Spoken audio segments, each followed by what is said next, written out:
Hello दोस्तों, क्या हाल है। उम्मीद करते हैं अच्छी होंगे। तो आइए बात करते हैं कि बिहार राज्य के अंदर आज की डेट में विधानसभा चुनाव संपन्न होते हैं तो किसकी बनेगी सरकार। और आपको बता दें कि 2025 के अंदर बिहार के विधानसभा चुनाव भी संपन्न होंगे। तो इस जनता सर्वे के वीडियो के अंदर आपको जानने को मिलेगा कि बिहार में किसकी बनेगी सरकार। बीजेपी, आरजेडी, जेडीयू, आईएनसी और अन्य में से कौन सी पार्टी मारेगी बाजी। तो इस वीडियो में ये सारी जानकारी जनता सर्वे करके ली गई है। 15,000 लोगों की राय ली है हमने। तो बिहार के अंदर किसकी बन सकती है सरकार। इससे पहले आपने ईएलएस न्यूज चैनल को अभी तक सब्सक्राइब नहीं किया है तो चैनल को फटाफट से सब्सक्राइब करके बेल आइकन जरूर दबाएगा ताकि हर लेटेस्ट ताजा अपडेट आपको मिलती रहे इसी तरह अपने फोन पर। तो चलिए बात करते हैं कि बिहार के अंदर किसकी बन सकती है सरकार। तो बिहार की एक हेडलाइन न्यूज निकलकर सामने आ रही है। जी हाँ, तेजस्वी यादव के कंधे पर नीतीश का हाथ। 2025 के पिच पर बीजेपी कैसे करेगी क्लीन बोर्ड। इन चरणों पर लगा सकती है पार्टी दाव। जी हाँ, बिहार में महागठबंधन की सरकार है। आपको पता होगा मुख्यमंत्री नीतीश कुमार 7 पार्टियों के साथ गठबंधन में सरकार चला रहे हैं और बीजेपी पार्टी सत्ता से बाहर है अभी। और बीजेपी पार्टी के नेता 2025 के अंदर बिहार में सरकार बनने का दावा कर रहे हैं। हालांकि 2024 का पहला लोकसभा चुनाव होना भी बाकी है। उसके बाद 2025 के अंदर विधानसभा चुनाव संपन्न होंगे बिहार के। और सवाल इसलिए उठ रहा है ना ये क्योंकि बिहार के डिप्टी सीएम तेजस्वी यादव पर सीएम नीतीश का हाथ है और उन्होंने ये ऐलान कर दिया है कि तेजस्वी को आगे बढ़ाना है और इसके नेतृत्व में अभी चुनाव लड़ना बाकी है। ऐसे में आखिरी बीजेपी के पास क्या ऑप्शन है, कैसे क्लीन बोर्ड कर सकती है बीजेपी के लिए, इन चेहरों पर दाव लगा सकती है। तो आपको बता दें बिहार में राजनीतिक विशेषज्ञों की माने तो बीजेपी के लिए 2025 का बिहार विधानसभा चुनाव कठिन हो सकता है। लेकिन पिछले रिकॉर्ड और अभी तक राजनीतिक हालात देखे जाए तो भारतीय जनता पार्टी महागठबंधन को मात दे सकती है। और बेशर्त ये माना जा रहा है कि बीजेपी को महागठबंधन के मुकाबले में दमदार मुख्यमंत्री का चेहरा सामने लाना होगा। और वरिष्ठ पत्रकार और राजनीतिक विशेषज्ञ अरुण कुमार पांडे बताते हैं कि मुख्यमंत्री नीतीश कुमार 2025 में विधानसभा चुनाव के लिए तेजस्वी यादव के नाम की घोषणा कर चुके हैं और कई बार उन्होंने तेजस्वी के कंधे पर हाथ रखकर कहा है कि अब तो इन्हीं को देखना है। तो ऐसे में अगर 2025 में चुनाव में तेजस्वी यादव महागठबंधन मुख्यमंत्री का चेहरा होते हैं तो इसका फायदा बीजेपी को मिल सकता है। और अच्छा, वहीं आपको बता दें कि तेजस्वी यादव बिहार के पिछड़े समाज में आते हैं और बिहार में लगभग पिछड़ा और अति पिछड़ा मिलाकर लगभग 52% आसपास के, जिसमें से 16% से ज्यादा सिर्फ यादव है और दूसरी सबसे बड़ी जाति कुशवाहा है जो करीब 8% है। ऐसे में अगर बीजेपी के सम्राट चौधरी का नाम आगे करती है ना तो समीकरण में बदलाव हो सकते हैं या फिर कोई अन्य पिछड़ा या अन्य पिछड़ी जाति का व्यक्ति समाज के चर्चित नेता का नाम से आगे कर सकती है जो बीजेपी को फायदा हो सकता है। और हमारे सूत्रों की माने तो बीजेपी पार्टी में कोई यादव समाज का नेता आ सकता है मुख्यमंत्री के रूप में। तो अब ये तो होगी राजनीतिक नोकझोंक। तो फिर ले चलते हैं आपको बिहार की 243 विधानसभा सीटों पर किसकी बन सकती है सरकार। बीजेपी, आरजेडी, जेडीयू, आईएनसी और अन्य में से। तो सबसे पहले बात करते हैं पहले जिले चंपारण की। तो चंपारण की 9 विधानसभा सीटों में से बीजेपी खाते में 5 सीटें जा सकती है और आरजेडी खाते में 3 सीटें और जेडीयू खाते में 1 सीट और आईएनसी खाते में 0 और अन्य पार्टी खाते में भी 0 विधानसभा सीट जा सकती है। वहीं पर बात करते हैं अगले जिले पश्चिमी चंपारण की 12 विधानसभा सीटों में से बीजेपी खाते में 6 सीटें जा सकती है और आरजेडी खाते में 4 सीटें और जेडीयू पार्टी खाते में 2 सीटें और अन्य पार्टी खाते में 0 और आईएनसी खाते में भी 0 विधानसभा सीट जा सकती है। वहीं पर बात करते हैं अगले जिले शिवहर की 1 विधानसभा सीट में से बीजेपी खाते में 0 सीट जा सकती है और आरजेडी खाते में भी 1 सीट जाती नजर आ रही है। साथ ही जेडीयू खाते में 0 और आईएनसी खाते में भी 0 और अन्य पार्टी खाते में भी 0 विधानसभा सीट जा सकती है। वहीं पर हमने बात कर ली है बिहार की 243 विधानसभा सीटों में से 22 सीटों की। तो बीजेपी खाते में 11 विधानसभा सीटें जा सकती है और आरजेडी खाते में 8 सीटें जाती नजर आ रही है और जेडीयू खाते में 3 सीटें जा सकती है और आईएनसी खाते में 0 और अन्य पार्टी खाते में भी 0 विधानसभा सीटें जा सकती है। वहीं पर बात करते हैं अगले जिले सीतामढ़ी की 8 विधानसभा सीटों में से बीजेपी खाते में 5 सीटें जा सकती है और आरजेडी खाते में 2 सीटें और जेडीयू पार्टी खाते में 1 सीट जा सकती है और आईएनसी खाते में 0 सीट और अन्य पार्टी खाते में 0 विधानसभा सीट जा सकती है। वहीं पर बात करते हैं मधुबनी की 10 विधानसभा सीटों में से बीजेपी खाते में 6 सीटें जा सकती हैं और आरजेडी पार्टी खाते में 3 सीट जाती नजर आ रही है। साथ ही जेडीयू खाते में 1 सीट और आईएनसी खाते में 0 सीट का सामना करना पड़ सकता है और अन्य पार्टी खाते में 0 सीट जा सकती है। वहीं पर बात करते हैं अगले जिले सुपौल की 5 विधानसभा सीटों में से बीजेपी खाते में 3 सीटें जा सकती हैं और आरजेडी खाते में 2 सीटें जा सकती है और जेडीयू खाते में 0 सीट और आईएनसी खाते में भी 0 और अन्य पार्टी खाते में 0 विधानसभा सीटें जा सकती है। वहीं पर हमने बात कर ली है बिहार की 243 विधानसभा सीटों में से ओपिनियन पोल है कि 45 सीटों में से किसको कितनी सीटें। तो बीजेपी खाते में 25 सीटें जा सकती हैं और आरजेडी खाते में 15 सीटें और जेडीयू खाते में 5 सीटें जा सकती है और आईएनसी खाते में 0 सीट और अन्य पार्टी खाते में 0 विधानसभा सीट जा सकती है। वहीं पर बात करते हैं अगले जिले अररिया की 6 विधानसभा सीटों में से बीजेपी खाते में 2 सीटें जा सकती हैं और आरजेडी खाते में 2 सीटें और जेडीयू पार्टी खाते में 1 सीट और आईएनसी खाते में 0 और अन्य पार्टी खाते में खाता खुल चुका है 1 सीट जा सकती है। वहीं पर बात करते हैं किशनगंज की 4 विधानसभा सीटों में से बीजेपी खाते में 3 सीटें जा सकती हैं और आरजेडी खाते में 1 सीट जाती नजर आ रही है। साथ ही जेडीयू खाते में 0 सीट जा सकती है और अन्य पार्टी खाते में 0 और आईएनसी खाते में भी 0 विधानसभा सीट जा सकती है। वहीं पर बात करते हैं पूर्णिया की 7 विधानसभा सीटों में से ओपिनियन पोल है बीजेपी खाते में 3 सीटें जा सकती हैं और आरजेडी खाते में 2 सीटें और जेडीयू खाते में 1 सीट जा सकती हैं और आईएनसी खाते में 0 सीट का सामना करना पड़ सकता है। साथ ही अन्य पार्टी खाते में 1 विधानसभा सीट जा सकती है। वहीं पर हमने बात कर ली है बिहार की 243 विधानसभा सीटों में से 62 सीटों की। तो बीजेपी खाते में 33 सीट जा सकती हैं और आरजेडी खाते में 20 सीटें जाती नजर आ रही है। साथ ही जेडीयू खाते में 7 सीटें और आईएनसी पार्टी खाते में 0 सीट जा सकती है और अन्य पार्टी खाते में 2 विधानसभा सीटें जा सकती है। वहीं पर बात करते हैं अगले जिले कटिहार की 7 विधानसभा सीटों में से बीजेपी खाते में 4 सीटें जा सकती हैं और आरजेडी खाते में 2 सीटें सीटें और जेडीयू खाते में 1 सीट और आईएनसी खाते में 0 सीट जा सकती है और अन्य पार्टी खाते में 0 विधानसभा सीट जा सकती है। वहीं पर बात करते हैं मधुपुरा की। 4 विधानसभा सीटों में से बीजेपी खाते में 2 सीटें जा सकती है और आरजेडी खाते में भी 2 सीटें और जेडीयू खाते में 0 सीट और आईएनसी खाते में भी 0 और अन्य पार्टी खाते में भी 0 विधानसभा सीट जा सकती है। वहीं पर बात करते हैं अगले जिले सहरसा की। 4 विधानसभा सीटों में से बीजेपी खाते में 2 सीटें जा सकती है और आरजेडी खाते में भी 2 सीटें और जेडीयू खाते में 0 सीट और आईएनसी खाते में भी 0 और अन्य पार्टी खाते में भी 0 विधानसभा सीट जा सकती है। वहीं पर हमने बात कर ली है बिहार की। 243 विधानसभा सीटों में से 77 सीटों की तो बीजेपी खाते में 41 विधानसभा सीटें जा सकती हैं और आरजेडी खाते में 26 सीटें जाती नजर आ रही है। साथ ही जेडीयू खाते में 8 सीटें और आईएनसी खाते में 0 सीट और अन्य पार्टी खाते में 2 विधानसभा सीटें जा सकती है। वहीं पर बात करते हैं अगले जिले दरभंगा की। 10 विधानसभा सीटों में से बीजेपी खाते में 6 सीटें जा सकती है और आरजेडी खाते में 3 सीटें जाती हुई नजर आ रही है। साथ ही आज जेडीयू खाते में 1 सीट और आईएनसी खाते में 0 सीट और अन्य पार्टी खाते में भी 0 विधानसभा सीट जा सकती है। वहीं पर बात करते हैं अगले जिले मुजफ्फरपुर की। 11 विधानसभा सीटों में से बीजेपी खाते में 4 सीटें जा सकती है और आरजेडी खाते में भी 4 सीटें जाती हुई नजर आ रही है। साथ ही जेडीयू खाते में 2 सीटें और आईएनसी खाते में 1 सीट और अन्य पार्टी खाते में 0 विधानसभा सीट जा सकती है। वहीं पर बात करते हैं अगले जिले भोपालगंज की। 6 विधानसभा सीटों में से बीजेपी खाते में 3 सीटें जा सकती है और आरजेडी खाते में भी 3 सीटें और जेडीयू खाते में 0 सीट जा सकती है और आईएनसी खाते में 0 और अन्य पार्टी खाते में भी 0 विधानसभा सीट जा सकती है। वहीं पर हमने बात कर ली है बिहार की। 243 विधानसभा सीटों में से 104 सीटों की तो बीजेपी खाते में 54 सीटें जा सकती हैं और आरजेडी खाते में 36 सीटें जाती हुई नजर आ रही है। साथ ही जेडीयू खाते में 11 सीटें और आईएनसी खाते में 1 सीट और अन्य पार्टी खाते में 2 विधानसभा सीटें जा सकती है। इसी के साथ बात करते हैं अगले जिले सीवान की। 8 विधानसभा सीटों में से बीजेपी खाते में 3 सीटें जा सकती है और आरजेडी खाते में 4 सीटें जाती हुई नजर आ रही है। साथ ही आईएनसी खाते में 0 और जेडीयू खाते में 1 सीट जा सकती है और अन्य पार्टी खाते में 0 विधानसभा सीटें जा सकती है। वहीं पर बात करते हैं सरण की। 10 विधानसभा सीटों में से बीजेपी खाते में 2 सीटें जा सकती है और आरजेडी खाते में 5 सीटें जाती हुई नजर आ रही है और जेडीयू खाते में 2 सीटें जा सकती है और आईएनसी खाते में 1 सीट और अन्य पार्टी खाते में 0 विधानसभा सीट जा सकती है। वहीं पर बात करते हैं वैशाली की। 8 विधानसभा सीटों में से बीजेपी खाते में 5 सीटें जा सकती हैं और आरजेडी खाते में 3 सीटें और जेडीयू खाते में 0 और आईएनसी खाते में 0 सीट जा सकती है और अन्य पार्टी खाते में 0 विधानसभा सीट जा सकती है। वहीं पर हमने बात कर ली है बिहार की। 243 विधानसभा सीटों में से 130 सीटों की तो बीजेपी खाते में 64 विधानसभा सीटें जा सकती हैं और आरजेडी खाते में 48 सीटें जाती हुई नजर आ रही है। साथ ही जेडीयू खाते में 14 सीटें और आईएनसी खाते में 2 विधानसभा सीटें जा सकती है और अन्य पार्टी खाते में 2 विधानसभा सीटें जा सकती है। वहीं पर बात करते हैं अगले जिले समस्तीपुर की। 10 विधानसभा सीटों में से ओपिनियन पोल आपके सामने स्क्रीन पर है तो बीजेपी खाते में 4 सीटें जा सकती हैं और आरजेडी खाते में भी 4 सीटें जाती हुई नजर आ रही है। साथ ही जेडीयू खाते में 1 सीट और आईएनसी खाते में 1 सीट जा सकती है और अन्य पार्टी खाते में 0 विधानसभा सीट जा सकती है। वहीं पर बात करते हैं बेगूसराय की। 7 विधानसभा सीटों में से बीजेपी खाते में 4 सीटें जा सकती हैं और आरजेडी खाते में 2 सीटें जा सकती है और जेडीयू खाते में 1 सीट और आईएनसी खाते में 0 विधानसभा सीट जा सकती है और अन्य पार्टी खाते में 0 सीट जा सकती है। वहीं पर बात करते हैं खगड़िया की। 4 विधानसभा सीटों में से बीजेपी खाते में 1 सीट जा सकती है और आरजेडी खाते में 2 सीटें जाती हुई नजर आ रही है। साथ ही आईएनसी खाते में 1 सीट जा सकती है और जेडीयू पार्टी खाते में 0 विधानसभा सीट जाती हुई नजर आ रही है। साथ ही अन्य खाते में 0 सीट जाती हुई नजर आ रही है। वहीं पर बात करते हैं बिहार की। 243 विधानसभा सीटों में से 151 सीटों की हमने चर्चा कर ली है, जिसमें से बीजेपी खाते में 73 विधानसभा सीटें जा सकती हैं और आरजेडी खाते में 56 सीटें जा सकती है और जेडीयू खाते में 16 विधानसभा सीटें जा सकती है और अन्य पार्टी खाते में 2 और आईएनसी खाते में 4 विधानसभा सीटें जा सकती है। वहीं पर बात करते हैं अगले जिले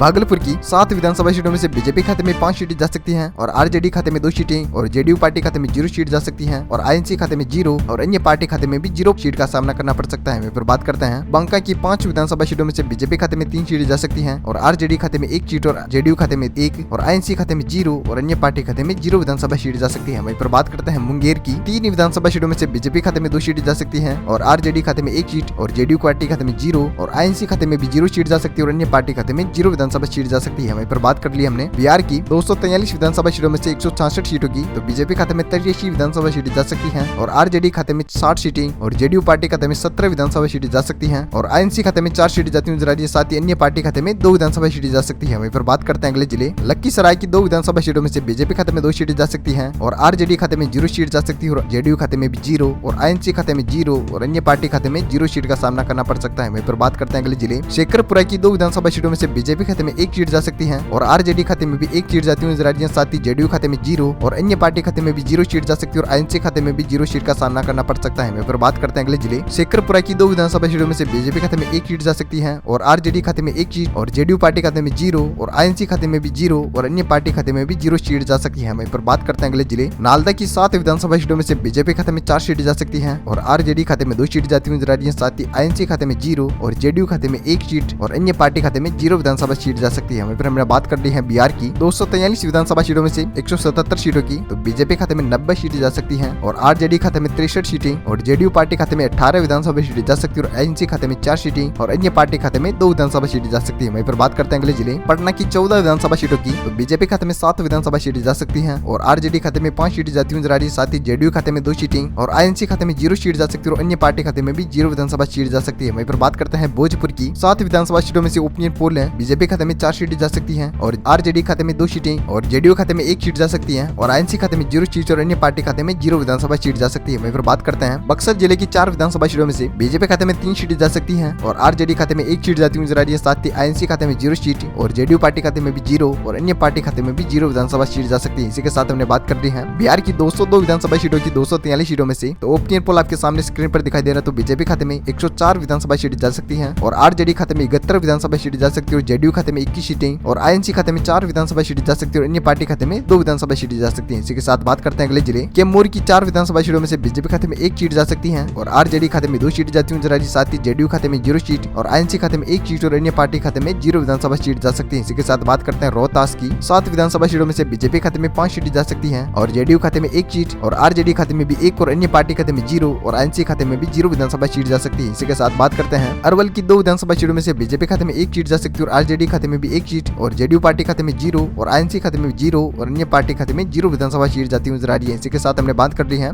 बिहार की 243 विधानसभा सीटों में से 215 सीटों की। तो बीजेपी खाते में 111 विधानसभा सीटें जा सकती हैं और आरजेडी खाते में 75 सीटें जाती हुई नजर आ रही है। साथ ही जेडीयू खाते में 22 सीटें जा सकती हैं और आईएनसी खाते में 5 विधानसभा सीटें जा सकती है और अन्य पार्टी खाते में 2 सीटें जा सकती है। इसी के साथ बात करते हैं अगले जिले जहानाबाद की 3 विधानसभा सीटों में से बीजेपी खाते में 1 सीट जा सकती है और आरजेडी खाते में 1 सीट और जेडीयू खाते में भी 1 और आईएनसी खाते में 0 सीट जा सकती है और अन्य पार्टी खाते में 0 विधानसभा सीट जा सकती है। इसी के साथ हमने बात कर ली है 218 विधानसभा सीटों की टोटल 243 सीटों में से। तो अगला जिला है औरंगाबाद की 6 विधानसभा सीटों में से बीजेपी खाते में 1 सीट जा सकती है और आरजेडी खाते में 4 सीट जाती हुई। साथ ही आईएनसी खाते में 0 सीट और जेडीयू खाते में 1 सीट और अन्य पार्टी खाते में 0 विधानसभा सीट जा सकती है। इसी के साथ चर्चा करते हैं गया की 10 विधानसभा सीटों में से बीजेपी खाते में 7 विधानसभा सीटें जा सकती हैं और आरजेडी खाते में 2 सीटें जाती हुई। साथ ही जेडीयू खाते में 1 सीट और आईएनसी खाते में 0 और अन्य पार्टी खाते में 0 विधानसभा सीट जा सकती है। इसी के साथ बात कर ली हमने बिहार की 243 विधानसभा सीटों में से 234 सीटों की। तो बीजेपी खाते में 120 विधानसभा सीटें जा सकती हैं और आरजेडी खाते में 82 विधानसभा सीटें जा सकती है और अन्य खाते में 2 सीटें और जेडीयू खाते में 25 सीटें जाती हुई नजर आ रही है। साथ ही आईएनसी खाते में 2 विधानसभा सीटें जा सकती है। इसी के साथ बात करते हैं अगले जिले नवादा की 5 विधानसभा सीटों में से बीजेपी खाते में 3 सीटें जा सकती हैं और आरजेडी खाते में 1 सीट और जेडीयू खाते में भी 1 और आईएनसी खाते में 0 और अन्य पार्टी खाते में 0 विधानसभा सीट जा सकती है। इसी के साथ बात करते हैं लास्ट फाइनल जिले जमुई की 4 विधानसभा सीटों में से बीजेपी खाते में 2 सीटें जा सकती हैं और आरजेडी खाते में 1 सीट और जेडीयू खाते में 0 और आईएनसी खाते में 1 सीट जा सकती है और अन्य पार्टी खाते में 0 विधानसभा सीट जा सकती है। इसी के साथ हमने बात कर ली है बिहार की 243 विधानसभा सीटों में से 243 सीटों की। तो पूर्ण ओपिनियन पोल की हमने बात कर ली है जनता सर्वे को लेकर। तो ओपिनियन पोल आपके सामने स्क्रीन पर दिखाई दे रहा है। तो बीजेपी खाते में 125 विधानसभा सीटें जा सकती हैं और आरजेडी खाते में 84 विधानसभा सीटें जा सकती है और जेडीयू खाते में 26 सीटें और आईएनसी खाते में 6 विधानसभा सीटें जा सकती है और अन्य पार्टी खाते में 2 विधानसभा सीटें जा सकती है। इसी के साथ हमने बात कर ली है बिहार की 243 विधानसभा सीटों में से 243 सीटों की पूर्ण ओपिनियन पोल की। तो हमारी टीम की मोटिवेशन के लिए वीडियो को लाइक कीजिएगा और शेयर कीजिएगा अपने दोस्तों के साथ फेसबुक और व्हाट्सएप पर टेलीग्राम पर। और चैनल को अभी तक सब्सक्राइब नहीं किया है तो वीडियो के नीचे लाल बटन इस पर क्लिक कीजिए, चैनल को सब्सक्राइब करके बेल आइकन जरूर दबाएगा ताकि हर लेटेस्ट ताजा अपडेट आपको मिलती रहे इसी तरह अपने फोन पर। तो तब तक के लिए वीडियो करते हैं यहीं पर विराम। Thank you, take care, goodbye, जय भारत, वंदे मातरम, जय किसान, जय श्री राम।